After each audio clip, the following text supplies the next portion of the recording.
Welcome to True Crime Case Files, where we delve into the most shocking and compelling true crime stories. Today, we bring you the tragic tale of Claire Herskowitz, a loving wife whose discovery of her husband's dark secret led to her untimely death. This is a story of a hidden life, betrayal, and murder. Claire Herskowitz was a 40-year-old woman who lived in Boca Raton, Florida. She was a stay-at-home mom and a part-time internet marketer. Claire was known for her lively personality and strong commitment to her family. She had a husband named David, who was 45, and two children, Greed, 12, and Block 9. Claire was very close to her family and friends and had built a successful career working from home, helping small businesses improve their online presence. She was good at what she did and enjoyed helping others succeed. Her work was featured on local business websites and in the Boca Raton Tribune.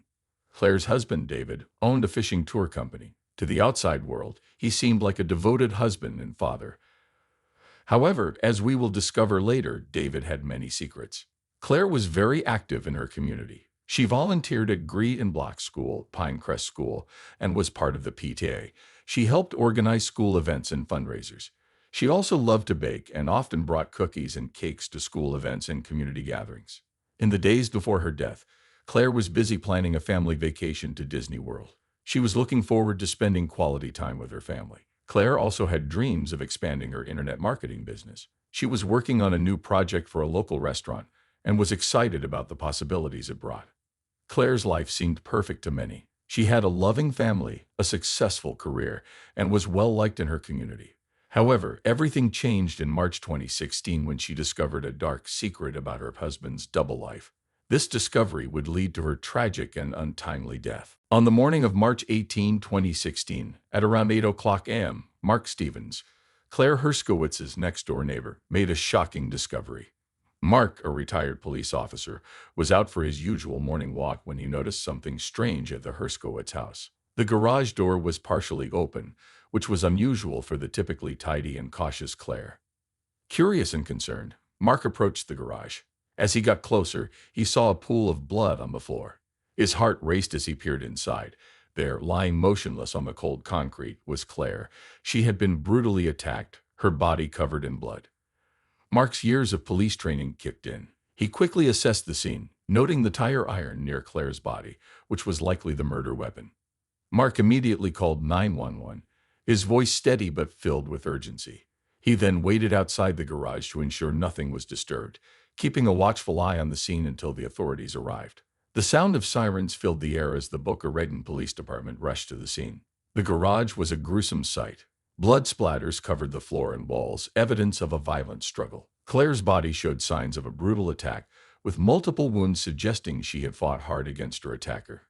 The detectives carefully documented the scene, taking photographs and collecting evidence. They noted the position of the tire iron and took swabs for DNA testing. As they worked, neighbors began to gather outside, whispering in shock and disbelief. The news of Claire's death spread quickly through the community, leaving everyone stunned. The detectives interviewed Mark Stevens, who described his discovery of the body. His calm and detailed account helped them piece together the initial timeline of the crime. Inside the house, Claire's children were still asleep, unaware of the tragedy that had unfolded just outside their door. The detectives made sure the children were taken to a safe place and arranged for them to stay with family members. As the investigation began, the community of Boca Raton was left reeling from the loss of a beloved mother and friend. When the Boca Raton Police Department arrived at the scene, it was around 8:15 a.m. on March 18, 2016. The team, led by Detectives Sarah Pallett and Yandy Ruse, quickly got to work. Detective Pallett, known for her meticulous attention to detail, and Detective Ruse, with his sharp instincts, were determined to solve the case swiftly. The garage where Claire Herskowitz's body was found was a gruesome sight. Blood splatters covered the walls and floor, indicating a violent struggle. Claire had been bludgeoned to death with a tire iron, which lay nearby, covered in blood. The scene suggested a sudden and brutal attack, with no signs of a break-in, pointing to someone she knew. The detectives first secured the area, ensuring no one could contaminate the crime scene. They documented everything with photographs and detailed notes. Forensic specialists arrived and began collecting evidence, including the tire iron, fingerprints, and DNA samples. They also took swabs from various surfaces to look for any other traces of the attacker. Detective Pallet noted the chaos in the garage, a spilled toolbox, scattered papers, and a broken family photo. These details were crucial as they painted a picture of the struggle Claire endured. The detectives also found Claire's cell phone, which they hoped would provide more clues about her final moments. As the investigation continued, the detectives moved inside the house. They checked the home for any additional evidence or signs of forced entry but found none. This reinforced their belief that Claire knew her attacker. Detectives Pallet and Ruiz interviewed the neighbors, including Mark Stevens, who had discovered the body. Mark provided a detailed account of his morning routine and how he stumbled upon the horrific scene. His calm demeanor and clear observations were invaluable to the investigation. The detectives also spoke with Claire's children, Greed and Block, in a gentle manner, ensuring they felt safe. The kids were taken to a relative's house, away from the traumatic environment. Detectives reached out to David Herskowitz, Claire's husband, who was at his office. His reaction was notably composed, which raised some initial suspicions. Detective Pallet and Ruiz reviewed security footage from nearby homes. They hoped to find any clues or suspicious activity around the time of the murder. They also planned to analyze Claire's phone records and social media for any unusual interactions or threats. As the day progressed, the detectives remained focused and determined. They knew solving Claire Herskowitz's murder was critical for the grieving family and the shocked community of Boca Raton. Every piece of evidence, no matter how small, was vital in their quest for justice. The first suspect in Claire Herskowitz's murder was her husband, David Herskowitz. At 45 years old, David owned a fishing tour company in Boca Raton. To everyone who knew him, David seemed like a devoted husband and father. He was meticulous, introverted, and kept his personal life private from everyone, including his family. However, as detectives began to dig deeper, they discovered that David had been hiding a lot from them. David had been having an affair and was also in deep financial trouble. His fishing tour company, which seemed successful on the surface, was struggling. He had taken out several loans and was facing mounting debts. These secrets painted a different picture of the man who seemed so dedicated to his family. Detectives Pallet and Ruiz brought David in for questioning on the afternoon of March 18, 2016. David appeared calm, but his demeanor was detached. He denied any involvement in Claire's death and claimed he was at his office during the time of the murder. However, his calmness seemed suspicious to the detectives, considering the brutal nature of the crime and the loss of his wife. David's alibi was weak. He said he was alone in his office working on paperwork. He couldn't provide any solid evidence to support his whereabouts. Detectives Pallet and Ruiz pressed him about his affair and financial issues. David admitted to the affair but insisted it had nothing to do with Claire's murder. He became slightly agitated when discussing his financial problems but maintained his innocence throughout the interrogation. The detectives also looked into David's phone records and emails. They found numerous calls and messages between him and his mistress, Jennifer Green, coincidentally Claire's best friend. This connection added another layer to the investigation and gave the detectives more questions about David's possible motives. Neighbors and friends were interviewed, and many were shocked to hear about David's double life. They described him as quiet and reserved, a stark contrast to Claire's outgoing personality. Some neighbors mentioned seeing David act nervously in recent weeks, which raised more red flags. The detectives knew they needed more evidence to either implicate or clear David. They continued to analyze his financial records, hoping to find a link to the crime. They also planned to question Jennifer Green to see if she knew anything more about David's potential involvement in Claire's murder. As the investigation progressed, David Herskowitz remained a key suspect. His secrets and strange behavior kept the detectives on high alert, knowing that unraveling his story was crucial to solving the case. The second suspect in the investigation was Jennifer Green, Claire Herskowitz's best friend and colleague. Jennifer was 45 years old, ambitious, and known for her competitive nature. She had been working with Claire on various internet marketing projects and had shared many personal details about her life with her. Little did Claire know Jennifer was also having an affair with her husband, David Herskowitz, a fact that put her under intense scrutiny. Jennifer and Claire had been close friends for years, sharing not only professional interests but also personal struggles. Jennifer had confided in Claire about her troubled marriage, which had created a bond between them. However, the revelation of her affair with David suggested a more complicated relationship, potentially filled with jealousy and rivalry. On March 19, 2016, detectives Pallet and Ruiz brought Jennifer in for questioning. Jennifer was visibly shaken but cooperative. She admitted to the affair with David but claimed she had nothing to do with Claire's murder. She described her relationship with Claire as mostly supportive but acknowledged moments of tension, especially when discussing their respective marriages. Jennifer's motive could stem from several factors.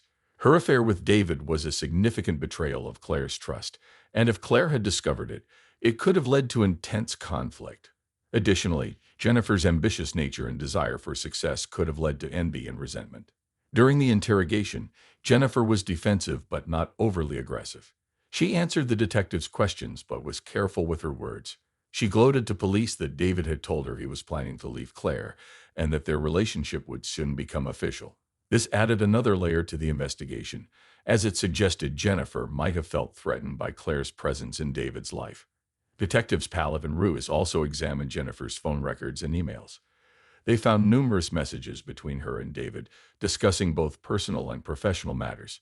Some messages hinted at their plans for the future, further complicating the case. Friends and colleagues of Jennifer were interviewed, and many expressed shock at her involvement with David. They described Jennifer as driven and focused on her career, but were surprised to learn about the affair. Some mentioned that Jennifer had seemed more stressed and secretive in recent months. The detectives knew that while Jennifer's affair with David was significant, it did not directly link her to Claire's murder.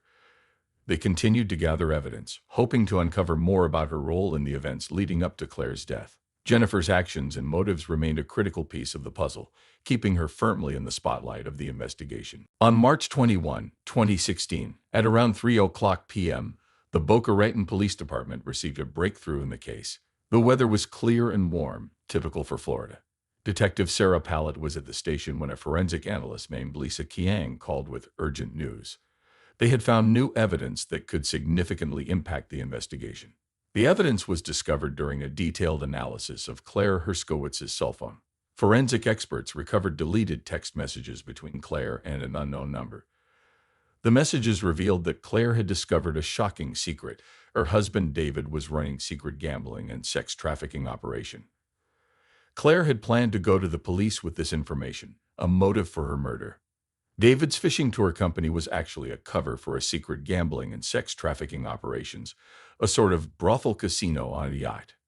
There, David would entertain his rich male clients with roulettes, slots, and young men and women, mostly from Eastern Europe, who were lured to America by being told by David they would be working as fashion models. Detectives Pallet and Ruiz immediately recognized the importance of this new evidence. They quickly called a team meeting to discuss the findings. The messages were explicit, detailing Claire's shock and determination to expose David's illegal activities. This information provided a clear motive for David to silence Claire. The detectives reviewed the messages and noted the dates and times. Claire had discovered the operation just days before her murder. The urgency in her messages indicated she was afraid and felt a pressing need to act quickly. This revelation added a new layer of complexity to the case and strengthened the suspicion against David. Detectives Pallet and Ruiz also noted that some messages mentioned a woman named Olga Vereskova. Claire had been in contact with Olga, who had traveled from Chelyabinsk, Russia, to confront David about her missing daughter, Anastasia. Anastasia had been lured to America with promises of a modeling career but ended up trapped in David's trafficking operation. The police also intensified their efforts to track down David's financial records and communications. They hoped to uncover more evidence that could tie him directly to both the trafficking operation and Claire's murder. The detectives reached out to federal agencies for assistance, knowing the case had now expanded beyond a simple domestic incident. As the investigation continued, the new evidence gave the detectives a clearer picture of the motive behind Claire's murder. David's secret life and illegal activities were at the heart of the case. The detectives remained focused and determined, knowing that uncovering the full extent of David's operations was key to solving Claire's murder and bringing justice to her family. Hey, true crime case solvers interested in more real-life murder mysteries, be sure to like and subscribe to our channel. And do you have any thoughts about this case or have a case of your own you'd like us to investigate? Leave us a comment. Stay safe, true crime case solvers. The third suspect in the investigation was Olga Vereskova. Olga was 61 years old and had traveled all the way from Chelyabinsk, Russia, to find out what had happened to her daughter, Anastasia. Anastasia was just 18 when she came to America, believing she would be working as a fashion model. Instead, she became a victim in David Herskowitz's secret gambling and sex trafficking operation. On March 22, 2016, Detectives Sarah Pallet and Yandy Roos brought Olga in for questioning. Olga was visibly upset and determined to find justice for her daughter. She spoke through a translator, explaining how Anastasia had disappeared shortly after arriving in the United States. Olga had tried everything to find her daughter, even hiring private investigators, but all leads had pointed back to David Herskowitz. Olga described her daughter as bright, ambitious, and full of dreams. Anastasia had been excited about her modeling career and looked forward to a new life in America. When Anastasia stopped communicating, Olga knew something was terribly wrong. Her determination to find the truth had led her to sell everything to fly Florida and confront David directly. During the interrogation, Olga was emotional but composed. She recounted how she had met with Claire Herskowitz in the days leading up to Claire's murder. Claire had been sympathetic and promised to help Olga expose David's operation. This meeting had occurred just 2 days before Claire's death, making Olga a key witness. Olga's motive for wanting to confront David was clear. She wanted answers about her daughter's disappearance and was willing to do anything to get them. However, the detectives found no evidence linking Olga to Claire's murder. Her emotional state and detailed account of her search for Anastasia painted her as a grieving mother rather than a suspect. The detectives continued to press Olga for more information about David's operations. Olga revealed that she had gathered documents and records about David's illegal activities, hoping to use them to pressure him into revealing Anastasia's whereabouts. She handed over these documents to the detectives, providing crucial evidence to further their investigation. Friends and acquaintances of Olga in Russia described her as a determined and caring mother. They said she was relentless in her search for Anastasia and had exhausted all resources to find her. Her journey to America was her last hope to uncover the truth. With Olga's testimony and the documents she provided, Detectives Pallet and Ruiz had more evidence to connect David to both the trafficking operation and Claire's murder. Olga's involvement highlighted the international scope of David's crimes and the far-reaching impact of his actions. As the investigation progressed, Olga remained a crucial part of the case. Her unwavering determination to find justice for her daughter and her cooperation with the detectives brought them closer to uncovering the full extent of David's criminal activities. On March 24, 2016, after piecing together all the evidence, the Boca Raton Police Department identified David Herskowitz as Claire's murderer. David, 45, owned a fishing tour company, but his seemingly perfect life hid a dark secret. His operation was a cover for illegal gambling and sex trafficking. David's motive for killing Claire was clear. Claire had discovered his secret life and planned to expose him to the authorities. Fearing the collapse of his personal and professional life, David decided to silence her permanently. The police gathered enough evidence to arrest David, including his phone records, financial documents, and the deleted text messages between him and Claire. At 10 o'clock a.m., Detectives Sarah Pallet and Yandy Roos arrived at David's office. The atmosphere was tense as they approached. David was in a meeting, discussing his business plans, when the detectives entered. They calmly informed David of his arrest. David's reaction was a mix of shock and resignation. He didn't resist but maintained his innocence, claiming that he was being framed. The detectives handcuffed David and read him his rights. They then escorted him out of the building, where a crowd of curious onlookers and media had already gathered. News of the arrest spread quickly through the community, leaving everyone in disbelief. Claire's family was devastated but relieved that the police had finally identified her killer. The community of Boca Raton shared their pain, mourning the loss of a beloved mother and friend. The police continued their investigation to ensure they had a solid case against David. They uncovered more details about his illegal activities, linking him to the gambling and sex trafficking operation. The evidence painted a clear picture of a man desperate to protect his double life, willing to go to any lengths to keep his secrets hidden. David's arrest was a significant step towards justice for Claire. It also brought hope to Olga Vereskova, who still sought answers about her daughter, Anastasia. The police reassured Olga that they would continue to investigate David's criminal network, hoping to find more victims and bring them justice as well. As David was led away in a police car, the residents of Boca Raton hoped for a swift and fair trial. Claire's murder had rocked the community, but her courage in uncovering David's crimes inspired many. The detectives remained committed to seeing the case through, determined to honor Claire's memory by ensuring her killer faced the full extent of the law. The trial of David Herskowitz began on August 1, 2017 in Boca Raton.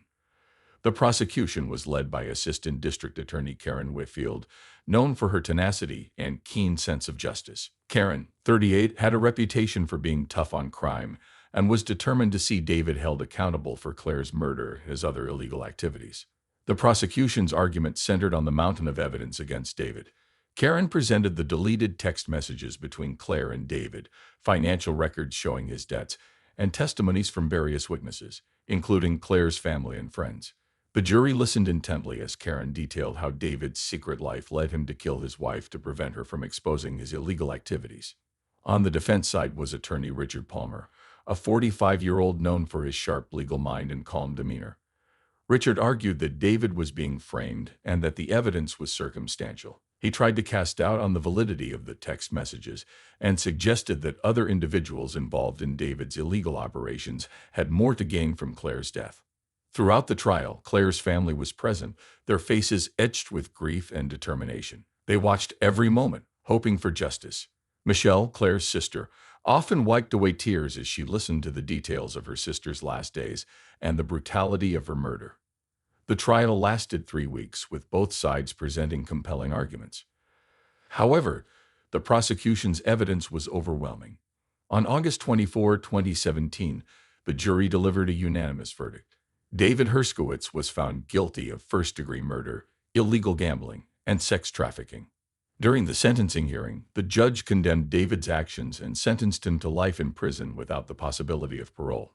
The courtroom was filled with a mixture of relief and sadness. Claire's family felt a sense of closure, knowing that David would spend the rest of his life behind bars, but the pain of losing Claire remained. The verdict had a profound impact on the community of Boca Raton. Many felt that justice had been served, but the case also highlighted the dark underbelly of illegal activities that could exist in seemingly quiet neighborhoods. It served as a reminder of the importance of vigilance and community support. For Claire's friends and family, the sentencing marked the end of a painful chapter. They found solace in the fact that Claire's courage to uncover the truth had not been in vain. The community rallied around them, offering support and remembering Claire as a loving mother, wife, and friend who stood up for what was right. The trial of David Herskowitz would be remembered as a case that brought a community together and shone a light on the hidden dangers within. Claire's legacy of bravery and justice continued to inspire those who knew her. After David Herskowitz was sentenced to life in prison on August 24, 2017, the lives of everyone involved in the case continued to unfold in significant ways. The trial had brought closure to the case, but it also left lasting impacts on the people affected. Claire Herskowitz's family received support from local counseling services and community groups, which helped them navigate their grief. The community of Boca Raton, shaken by the case, came together to support the Herskowitz family, organizing fundraisers and memorials in Claire's honor. Grieve and Block were placed in the care of their extended family. They continued to attend school at their local school, Calusa Elementary, where teachers and counselors provided extra support. The children struggled with the loss of their mother, but were gradually adapting with the help of therapy and their supportive relatives. Olga Vereskova, who had traveled from Russia in search of her daughter, Anastasia, found some closure with David's conviction. Although Anastasia had not been found, Olga continued her efforts to raise awareness about human trafficking. She collaborated with organizations such as the Polaris Project and participated in speaking engagements to shed light on the issue. Her advocacy helped bring attention to similar cases and supported other families facing similar tragedies. Jennifer Green, who had been a suspect but was later cleared, faced a challenging road as well. The revelation of her affair with David and its connection to the murder had impacted her personal and professional life. She took a leave of absence from her job and eventually moved away from Boca Raton to start anew. Her former colleagues and friends offered support, though the affair and its consequences left a lasting mark on her reputation. The trial of David Herskowitz left a deep impact on Boca Raton. It highlighted the dangers of hidden criminal activities and the importance of community vigilance. Claire Herskowitz's bravery in uncovering David's secrets had led to his arrest and conviction, but the ripples of the case continued to affect many lives. As time passed, the community worked to heal and remember Claire for her courage and commitment to justice. Her story remained a powerful reminder of the strength of the human spirit and the ongoing fight against injustice. The tragic story of Claire Herskowitz serves as a stark reminder of the dangers of hidden lives and the devastating impact of secrets. Join us next time on True Crime Case Files as we uncover more stories of crime and justice. Thank you for listening.